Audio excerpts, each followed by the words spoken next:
నమస్కారం. నేను చందు. ఈరోజు ప్రధాన న్యూస్ పేపర్లలో వచ్చిన విద్య, ఉద్యోగ సమగ్ర సమాచారం ఏమేముందో చూద్దాం. వీడియో చివరి వరకు చూడండి. ఒకవేళ సబ్స్క్రైబ్ చేసుకోకపోతే సబ్స్క్రైబ్ చేసుకోండి. సబ్స్క్రైబ్ చేసుకోవడం వల్ల మీకు లేటెస్ట్ ఇన్ఫర్మేషన్ టకీమని వచ్చేస్తాయి అన్నమాట.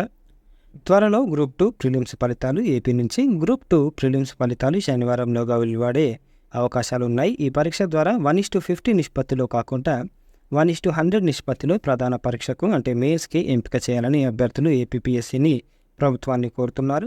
నోటిఫికేషన్ జారీకి ప్రిలిమ్స్ మధ్య ఉన్న తక్కువ సమయం, ప్రిపరేషన్కు సరిపోకపోవడం, ప్రశ్నపత్రం అంటే క్వశ్చన్ పేపర్ కఠినంగా ఉండడం, భారత సమాజం చాప్టర్కు సంబంధించిన పుస్తకాలు మార్కెట్లో ఆలస్యంగా రావడం వంటి కారణాలతో ఇబ్బంది పడ్డామని అభ్యర్థులు పేర్కొంటున్నారు. ఈ నేపథ్యంలో ప్రకటించిన పోస్టుల సంఖ్యకు అనుగుణంగా ఒక్కో పోస్టుకు 100 మంది చొప్పున మెయిన్స్కి ఏమీ అవకాశం కల్పించాలని ఏపీపీఎస్సీ కార్యాలయానికి అభ్యర్థనలు వస్తున్నాయి. దీనిపై కమిషన్ చురుగ్గా పరిశీలన చేస్తుంది.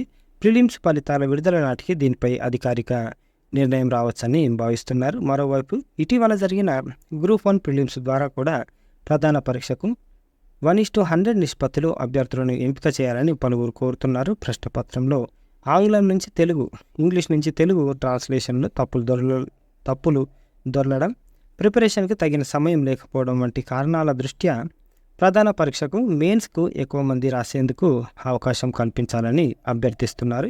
ఇకపోతే రైల్వేలో టెక్నీషియన్లు దేశవ్యాప్తంగా వివిధ విభాగాల్లో టెక్నీషియన్ పోస్టుల భర్తీకి రైల్వే రిక్రూట్మెంట్ బోర్డు నోటిఫికేషన్ విడుదల చేసింది. రాత, వైద్య పరీక్షల ఆధారంగా అభ్యర్థులను ఎంపిక చేస్తారు. మన రీజియన్లో ఏమేమి ఉన్నాయంటే 749 పోస్టులు ఉన్నాయి. దీంట్లో టెక్నీషియన్ గ్రేడ్ 1 1092 పోస్టులు ఉంటే టెక్నీషియన్ గ్రేడ్ 3 8052 మొత్తం పోస్టులల్లో మనకు సికింద్రాబాద్ రీజియన్కి 744 పోస్టులు ఉన్నాయి. ఇకపోతే technician grade 1 signal, BSc, BE, BTech, diploma physics, electronics, computer science, IT, ఇన్స్ట్రుమెంటేషన్లో పాస్ అయి ఉండాలి. Technician grade 3 matriculation, SSLC, ITI, electrician, wiremen, electronics, mechanic, electronics, carpenter, operator ఇవన్నీ ఉన్నాయి. తర్వాత లేదా 10+2 మ్యాథ్స్, ఫిజిక్స్ పాస్ అయి ఉండాలి. ప్రారంభ వేతనం నెలకు మనకు ఎంత ఉంటుందంటే 29,200 ఉంటే ఇంకో దానికి టెక్నీషియన్ గ్రేడ్ 3కి 19,900 ఉంటుంది. ఎస్సీ, ఎస్టీ, మాజీ సైనిక ఉద్యోగులకు, మహిళలు, ట్రాన్స్జెండర్స్ అందరికీ 250 ఫీజు ఉంటే ఇతరులకు 500 ఉంది. ఎంపిక ప్రక్రియ రాత పరీక్ష, కంప్యూటర్ బేస్డ్ టెస్ట్ ఉంటుంది. ఆన్లైన్ దరఖాస్తులకు చివరి తేదీ April 8. Website Indian railways gov.in. టెట్పై ఆసక్తి అంతంతే. మందకు అడిగే దరఖాస్తులు ఇప్పటి వరకు 44,000 అప్లికేషన్లు. ఫీజు పెంపుతో దరఖాస్తులకు జంకుతున్న అభ్యర్థులు. ఇప్పటికే అప్పులు చేసి చదువుకుంటున్నారు అందరూ. అసొంటిది 1,000 రూపాయలు చేసేసరికి ఎటు అకౌంట్ అయిపోయింది కాబట్టి అప్లై చేసుకుంటలేరు. సేల్లో కొలువులు. Steel authority of India limited చెందిన Bokaro steel plant 108 executive, non executive పోస్టుల భర్తీకి దరఖాస్తులు కోరుతుంది. కంప్యూటర్ బేస్డ్ టెస్ట్ ఉంటుంది. స్కిల్ టెస్ట్, ధృవపత్రాల పరిశీలన, ఇంటర్వ్యూ ఆధారంగా విజేతలను ఎంపిక చేస్తారు. దీనికి సంబంధించిన వీడియో ఇంకోటి పోస్ట్ చేస్తాను, అలా చూడండి మొత్తం ఇన్ఫర్మేషన్. దరఖాస్తుల ప్రారంభ తేదీ ఈ నెల 16 నుంచి వచ్చే నెల 7 దాకా ఉంటుంది. sales.co.in వీళ్ళ వెబ్సైట్. ఇకపోతే కేంద్ర ప్రభుత్వ సంస్థల్లో 968 జూనియర్ ఇంజనీర్ పోస్టులు. స్టాఫ్ సెలక్షన్ కమిషన్ మొత్తము అర్హత డిప్లొమా సివిల్, మెకానికల్, ఎలక్ట్రికల్ తత్సమానం లేదా డిగ్రీ సివిల్, మెకానికల్, ఎలక్ట్రికల్ చదివిన వారు అర్హులు. దీనికి లాస్ట్ డేట్ ఎప్పుడు ఉంది అంటే ఆన్లైన్ దరఖాస్తుకి చివరి తేదీ 18/4 ఉంది. Computer based test 4/6. పేపర్ 2 కూడా ఉంటుంది, తర్వాత ప్రకటిస్తారు. NTA JIPMAT, national testing agency, joint integrated programme in management admission, JIPMAT దీనికి సంబంధించింది. దీనికి ఏమేమి ఉన్నాయంటే డేట్లు, కోర్సు వ్యవధి 5 ఏళ్ళు, ఇంటిగ్రేటెడ్ ప్రోగ్రామ్ కాబట్టి మనకు లాస్ట్ డేట్ ఎప్పుడు ఉంది అంటే ఈ నెల 21. ఎగ్జామ్ డేటు జూన్ 6 ఉంటుంది. బ్యాంక్ ఆఫ్ ఇండియాలో 143 పోస్టులు. దీంట్లో క్రెడిట్ ఆఫీసర్ ఇట్లున్నాయి పోస్టులు. అర్హత సంబంధిత విభాగంలో CA, ICWA, CSC, degree, PG, PGDM క్వాలిఫికేషన్తో పాటు ఎక్స్పీరియన్స్ కూడా ఉండాలి. లాస్ట్ డేట్ ఆన్లైన్ అప్లికేషన్లకి 10/4. ఎంబీఏ, ఎంసీఏకు మార్గం ICET, integrated common entrance test మనకు ఇక్కడ తెలంగాణ, ఏపీ రెండిట్లలో ఉంది. వీటికి లాస్ట్ డేట్లు ఎప్పుడు ఉన్నాయంటే ఏపీ ఐసెట్ చూసుకుంటే మనకు ఆన్లైన్ విధానంలో అప్లై చేసుకోవాలి. ఆలస్య రుసుము లేకుండా ఆన్లైన్ దరఖాస్తుకు చివరి తేదీ ఏప్రిల్ 7. ఆన్లైన్ దరఖాస్తు సవరణ ఏప్రిల్ 28, 29 తేదీలలో. ఐసెట్ తేదీలు మే 6, 7. పూర్తి వివరాలకు సెట్స్ ఏపీఎస్సిహెచ్ఈ చూడొచ్చు. టీఎస్ ఐసెట్ ఇది కూడా ఆన్లైన్లో అప్లై చేసుకోవాలి. ఆలస్య రుసుము లేకుండా ఆన్లైన్ దరఖాస్తుకు ఏప్రిల్ 30. ఆన్లైన్ దరఖాస్తు సవరణ ఎడిట్ ఆప్షన్ మనకు మే 17 నుంచి 20 వరకు ఉంటుంది. టీఎస్ ఐసెట్ తేదీలు జూన్ 5, 6. పూర్తి వివరాలకు ఐసెట్ TSCHEAC.inలో చూడవచ్చు. సిపెట్ అడ్మిషన్లు Chennai central institute of petrochemicals engineering and technology CIPET admission test 2024కు నోటిఫికేషన్ విడుదల చేసింది. దీని ద్వారా diploma, PG diploma, post diploma programme ప్రవేశాలు కనిపిస్తారు. వాయు పరిమితి నిబంధనలు ఏం లేవు. హైదరాబాద్ క్యాంపస్లో అన్ని ప్రోగ్రాంలు కూడా అందుబాటులో ఉన్నాయి. మనకు డిప్లొమా ఉంది, పోస్ట్ గ్రాడ్యుయేట్ డిప్లొమా వాళ్ళకి మనం 10th పాస్ అయినా సరిపోతుంది. ఇక ఇట్లున్నాయి.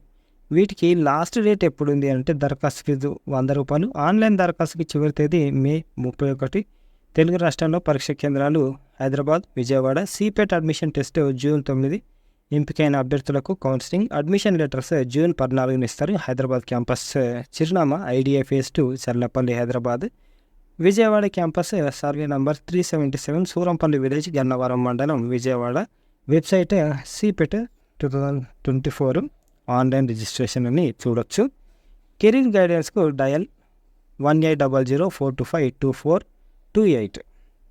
అందుబాటులోకి తెచ్చిన విద్యాశాఖ విద్యార్థుల సందేహాలను తీర్చే టోల్ ఫ్రీ నంబర్. కోర్సులు, కెరీర్, ఉచిత విద్యనంది సంస్థల వివరాలు, అడ్మిషన్, కౌన్సిలింగ్, కాలేజీలు, వర్సిటీల ప్రవేశ పరీక్షలు, వాటి షెడ్యూల్, స్కాలర్షిప్స్, హాస్టల్ వసతి అన్ని విధాల మనకు ఇన్ఫర్మేషన్ ఇక్కడ ఇస్తారు. ఇదన్నీ ఈ నంబర్ సేవ్ చేసుకొని పెట్టుకోండి.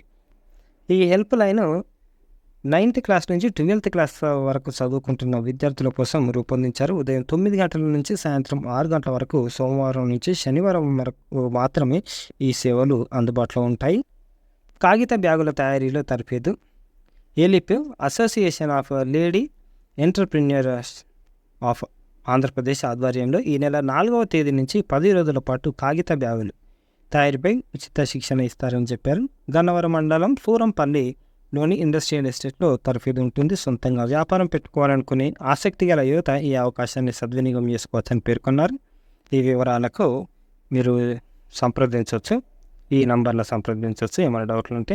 7న ఆదర్శ పాఠశాలల ప్రవేశ పరీక్ష ఈ తెలంగాణ నుంచి 7th నుంచి 10th వరకు సంబంధించిన ప్రవేశాల ప్రకటన ఇది 7వ తేదీ వరకు తేదీల జిల్లా వ్యాప్త పరీక్షలు ఉంటుంది. తెలంగాణ మోడల్ స్కూల్ CGO.in సంప్రదించి సందర్శించి హాల్ టికెట్లు తీసుకోవచ్చు. ఇదే కాదు అన్ని మన డిస్టిక్లలో ఈ ఎగ్జామ్ ఉంటుంది. స్కిల్ డెవలప్మెంట్ కోర్సులో ప్రవేశాలకు దరఖాస్తుల ఆహ్వానం. ఇది సింగరేణి యాజమాన్యం ఆధ్వర్యంలో నిరుద్యోగ యువకులకు స్కిల్ డెవలప్మెంట్ కోర్సుల శిక్షణ కోసం దరఖాస్తులు ఆహ్వానిస్తున్నారు. ఈ శిక్షణ కోసం గతంలో ఇచ్చిన దరఖాస్తు గడువును ఈ నెల 15వ తేదీ వరకు పొడిగించారని చెప్పారు. సింగరేణి ప్రాంత యువత అర్హులు. దాదాపు 38 వృత్తి శిక్షణ కోర్సులలో శిక్షణ ఉంటుంది. Cosmetology, drone technology, solar technician, cell phone technician, ద్విచక్ర వాహనం అంటే బండి, arc and gas welding, computer and DTP, LMV driver, internet of things తదితర కోర్సులలో శిక్షణ ఉంటుంది. కాస్మెటాలజీ కోర్సు 10వ తరగతి లేదా ఎటువంటి విద్యార్హత లేకపోయినా అర్హులు. మిగతా వాటికి డిగ్రీ లేదా డిప్లొమా, ITI 10వ తరగతి కలిగి ఉండాలని పేర్కొన్నారు. ఒక్కో బ్యాచ్కి 20 మందికి శిక్షణ ఇస్తారు. ఆసక్తి ఉన్న బెల్లంపల్లి ఏరియా అభ్యర్థులు గోలేటిలోని వృత్తి శిక్షణ కేంద్రం MVTCలో దరఖాస్తు చేసుకోవాలని సూచించారు. 7న అశోక్ నగర్ సైనిక్ స్కూల్ ప్రవేశ పరీక్షలు. ఎవరెవరైతే 6th క్లాస్ అడ్మిషన్లకు తర్వాత ఇంటర్ అడ్మిషన్లకు అప్లై చేసుకున్నారో తెలంగాణ గిరిజన సైనిక పాఠశాలకు ఎగ్జామ్ ఉంటుంది, చూసుకోండి. టాటా మెమోరియల్ సెంటర్లో వాకిన్లు ఉన్నాయి. దానికి ఎప్పుడు ఉంది అంటే డేట్ 4/4 వెబ్సైట్ ఇది. ఇకపోతే CDFD హైదరాబాద్ PhD దీనికి లాస్ట్ డేట్ ఎప్పుడు ఉంది 24/4 CDFD.org. ముంబైలో సైంటిస్ట్ పోస్టులు దీనికి last date 14/4/2024. MAIN ICMR NIC.in. Ramagundam ఫర్టిలైజర్స్లో జాబ్స్ చీఫ్ మేనేజర్ ఒకటి, సీనియర్ మేనేజర్ ఒకటి ఉన్నాయి. దరఖాస్తు రుసుము 1000 SC/ST దివ్యాంగులు. ESM అభ్యర్థులకు రుసుము లేదు. దరఖాస్తు హార్డ్ కాపీ స్వీకరణకు చివరి తేదీ 25/4 అంటే ఆఫ్లైన్ అడ్మిషన్ అప్లికేషన్ని. ఇకపోతే assistant professor jobs in Delhi technological university, దీనికి లాస్ట్ డేట్ ఎప్పుడు ఉంది అంటే 14 April. Last date for submission of hard copy applications 24/4. ఇది website DTUAC.in. Admissions CMAT 2024 common management admission test CMAT. ఇది దీనికి మేనేజ్మెంట్ టెస్ట్ లాస్ట్ డేట్ ఎప్పుడు ఉంది అని అంటే ఏప్రిల్ 18. Website CMAT. 13 లోపు ప్రవేశాల ప్రక్రియ పూర్తి. ఎవరైతే సెలెక్ట్ అయ్యారో 8th క్లాస్ 9th క్లాస్లో ప్రవేశాలకు అంటే ఏవేవైతే మనకు వేకెన్సీలు ఉన్నాయో బ్యాక్లాగ్ సీట్స్ దానికోసం ఎగ్జామ్ పెట్టారు. దాంట్లో ఇది వర్గాలు అంటే మెదక్కి సంబంధించింది. దీంట్లో ఏమైనా డౌట్లు ఉంటే మీరు ఈ నంబర్లో సంప్రదించవచ్చు. ఇంకా సెలక్షన్ లిస్ట్ కూడా పెట్టారు వెబ్సైట్లో, ఒకసారి చూడండి. ఎంసెట్ శిక్షణ భవితకునిచ్చిన కస్తూర్బా విద్యార్థులకు ప్రత్యేకంగా అన్నమాట. అంటే ఆల్మోస్ట్ అన్ని కస్తూర్బాలలో ఈ కోచింగ్ ఇస్తున్నారు. నిరుపేద అనాథ బాలికలు చదువుకొని ఉపాధి పొందేలా తీర్చిదిద్దే లక్ష్యంతో కస్తూర్బా విద్యాలయాలను ఏర్పాటు చేశారు. ఇందుకు ఇంటర్ వరకు తరగతులు కొనసాగుతున్నాయి. వసతి సౌకర్యం ఇట్లున్నాయి, అంత బాగుంటుంది. వీటికి ప్రత్యేకంగా ఇప్పుడు ఎంసెట్ కోచింగ్ కూడా ఇస్తున్నారు. బయట అంతా పెట్టి చదువుకునే బదులు దీంట్లో చదువుకుంటే అయిపోతుంది అన్నమాట. రామోజీ అకాడమీ ఎప్పటి నుంచి ఎప్పుడు వరకు ఇస్తున్నారు అంటే ఏప్రిల్ 1 నుంచి 30 వరకు ఎంసెట్ ఉచిత శిక్షణ ఇస్తున్నారు. ఇందుకు ఉమ్మడి జిల్లాకు సంబంధించిన గజ్వేల్ కస్తూర్బాను ఎంపిక చేశారు. గణితం, maths, physics, chemistry, botany, zoology పాఠ్యాంశాలకు సంబంధించిన PGCRTలు ఉదయం 9 నుంచి సాయంత్రం 5 గంటల వరకు బోధించేలా కార్యాచరణ రూపొందించారు. బాలికలకు ఇక్కడ వసతి సౌకర్యం ఉంటుంది. సంగారెడ్డి 94, సిద్దిపేట 30, మెదక్ 24 మంది విద్యార్థులను ఎంపిక చేశారు. ఇట్లా అన్నమాట. రామోజీ అకాడమీ ఉచిత ఫిల్మ్ మేకింగ్ కోర్సులు మనకు రామోజీ ఫిల్మ్ సిటీ నుంచి ఇది స్టోరీ, స్క్రీన్ ప్లే, దర్శకత్వం అన్నిట్లలో వీళ్ళు కోచింగ్ ఇస్తారు. ఇక వెబ్సైట్లో చూడొచ్చు పూర్తి వివరణకు. పఠనాశక్తి పెంచెను ఆలోచన శక్తి. అంటే బుక్స్ చదివితే మనకు మంచి మెమరీ వస్తుంది, మంచి విలువలు వస్తాయి. తర్వాత ఏమొస్తుంది అంటే మంచి మంచి ఆలోచనలు వస్తాయి. ఊహలకు రెక్కలు పుస్తకాలు. ఈరోజు అంతర్జాతీయ బాలల పుస్తక దినోత్సవం. ఏకాగ్రత, ఊహాశక్తి, తార్కిక శక్తి, జ్ఞానం ఇవన్నీ పుస్తక పఠనంతోనే సాధ్యమవుతాయి. బాల్యం నుంచే ఈ ఆసక్తిని పెంపొందిస్తే మేధో సంపత్తిలో వారు ఉన్నత స్థితికి చేరినట్టే. రంగుల బొమ్మలు, సరళ పదాలు కనిపిస్తే చాలు ఆ పుస్తక సారాంశాన్ని బాలలు ఇట్టే చెప్పేస్తారనడంలో సందేహమే లేదు. ఇట్లా అన్నమాట. చిన్నప్పటి నుంచే బుక్స్ రీడింగ్ అలవాటు చేస్తే చాలా బాగుంటుంది పిల్లలకి. ఇక సమ్మర్ కాబట్టి గుడ్డు తినొద్దు అని చాలామందికి ఉంటుంది. వేసవిలోనో గుడ్డు ఆరోగ్యమే అని చెప్తున్నారు. వేడి చేస్తుందని అపోహ మాత్రమే. పాల తర్వాత స్థానం గుడ్డుదే. విటమిన్లు అధికం. గర్భిణీలు, శిశువులకు, పాలిచ్చే తల్లులకు కావలసిన ఐరన్, ఫోలిక్ యాసిడ్ గుడ్డులో ఉంటాయి. చర్మ సౌందర్యానికి అవసరమైన విటమిన్ E, సెలేనియం మూలకాలు ఎక్కువగా ఉంటాయి. పిల్లలకు వ్యాధి నిరోధక శక్తిని పెంచి జ్ఞాపకశక్తిని వృద్ధిపరిచే హిస్టోడిన్, లినోలిక్ ఆమ్లము, కోరిన్ ఎక్కువగా ఉంటాయి. యువకులకు కండరాలు, ఇంద్రియ పుష్టిని కలిగించే B1, B2, B6 తదితర విటమిన్లు కూడా ఎక్కువే. విటమిన్ A, సెలీనియం వంటి మంచి నిష్పత్తిలో ఉండడం వల్ల ఒబేసిటీ ప్రమాదం కూడా తగ్గుతుంది. గుడ్డులోని పచ్చసనలో కెరోటిన్ దృష్టి లోపాలు తలెత్తకుండా కాపాడుతాయి. మహిళల్లో బ్రెస్ట్ క్యాన్సర్ రాకుండా కూడా యాంటీ ఆక్సిడెంట్లు పుష్కలంగా ఉంటాయి. అలసిపోకుండా శక్తినిచ్చే విటమిన్ B12 అందుబాటులో ఉంటుంది. ఇది శాకాహారమే, మళ్ళీ మర్చిపోవద్దు. సగం ఉడికించిన గుడ్డు సరిగా జీర్ణం కాదు, అయినా అల్సర్ రోగులకు మంచిదే. తల్లిపాల తర్వాత గుడ్డుదే ప్రథమ స్థానం. గుడ్డు, పాలు, టీ, కాఫీల కంటే విలువైంది, అతి చౌకైంది అన్నమాట. ఇకపోతే కొరియర్ పేరుతో మోసాలు బెదిరించి లక్షలు దోచుకుంటున్నారు. డ్రగ్స్ వచ్చాయని, టెర్రరిస్టులతో సంబంధాలు ఉన్నాయని బ్యాంక్ ఖాతాలోని లక్షలు దోచుకుంటున్న సైబర్ నేరస్తులు. మోసపోవడంతో సైబర్ క్రైమ్ పోలీసులకు ఫిర్యాదు. చాలా అర్థం చేసుకోండి, ఇవన్నీ ఉల్టా సంసారాలు అన్నమాట. ఆశల వల ఆస్తులు గుల్ల అన్నమాట. ఎందుకు అనంటే ఇది ఐపీఎల్ సీజన్ కాబట్టి ఇష్టం ఉన్నట్టు బెట్టింగ్లు పెట్టి ఎటు కాకుండా అయిపోతున్నారు. బెట్టింగ్లలో పైసలు రావు గుర్తుపెట్టుకోండి. చాలామంది సూసైడ్ చేసుకుంటున్నారు. మీరు గుర్తుపెట్టుకొని పైసలు రాని దానికి మీరు అప్పులు చేసి పైసలు పెట్టాల్సిన అవసరం లేదు, గుర్తుపెట్టుకోండి. ఇవి ఈ రోజుకి సంబంధించిన పేపర్ ఆర్టికల్స్. లైక్ చేయండి, షేర్ చేయండి, సబ్స్క్రైబ్ చేయండి, కామెంట్ కూడా చేయండి మీకు ఏ విధంగా ఇది హెల్ప్ అయింది అనేది. థ్యాంక్ యూ, ధన్యవాదాలు.